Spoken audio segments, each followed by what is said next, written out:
정신분석 전문의이자 베스트셀러 작가인 그녀는 어느 날 몸이 점점 굳어가는 파킨슨병 진단을 받는다. 그전과 다르게 그녀를 찾아오거나 연락하는 사람이 줄기 시작했고, 병이 악화되어 병원 문을 닫은 후에는 그 많던 지인들이 전부 사라지고 없었다.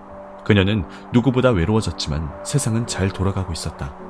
그때부터 그녀는 관계에 필요한 거리를 정하고 가까운 사람에게 더 집중하기 시작한다. 이 이야기는 베스트셀러 30살이 심리학에게 묻다를 쓴 작가의 실제 경험담이기도 하지만 그 전에 미국의 문화인류학자 에드워드 홀러가 실험을 통해 만든 수치다. 먼저 가장 밀접한 거리 20cm는 사랑을 나누고 맞붙어 싸우고 위로해주고 보호해주는 행위가 일어나는 거리다.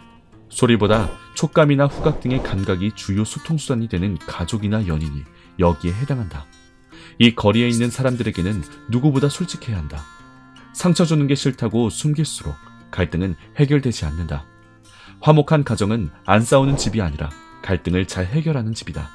이 거리에 있는 사람과 잘 지내는 방법은 너무 많은 걸 기대하지 않는 것이다. 그리고 절대 충분한 설명이나 설득 없이 무조건 상대를 비난해서는 안 된다. 어떤 관계보다 감정적이기 때문이다. 평생 설렘을 유지할 수 있도록 항상 나를 가꾸는 노력을 게을리하지 않을 때 관계는 더 빛을 발할 것이다.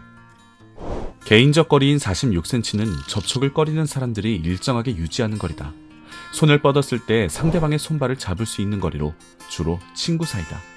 어디까지가 친구 관계이고 어디까지가 사회적 관계인지, 요즘같이 SNS를 통해 관계 맺기 쉬운 세상에서는 관계를 정의하는 게 가장 어렵다.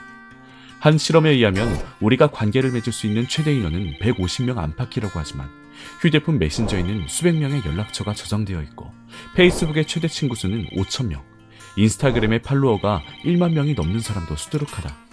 이런 상황에서는 우리는 무의미한 관계에 집착하며 자신을 찌르고 있는 것이다.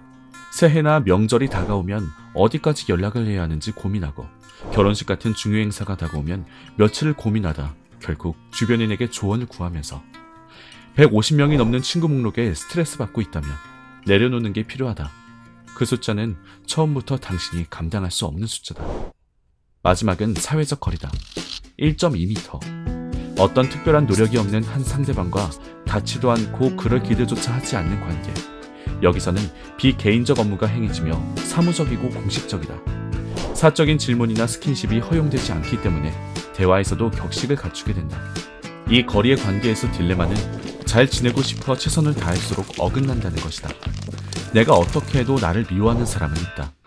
회사가 생겨난 건 목적 자체가 살아남기 위한 곳이기 때문이다. 그러니 모두에게 인정받고 모두를 만족시키기 위해 살지 말자. 이 거리에 있는 모든 사람은 자신을 위해 산다.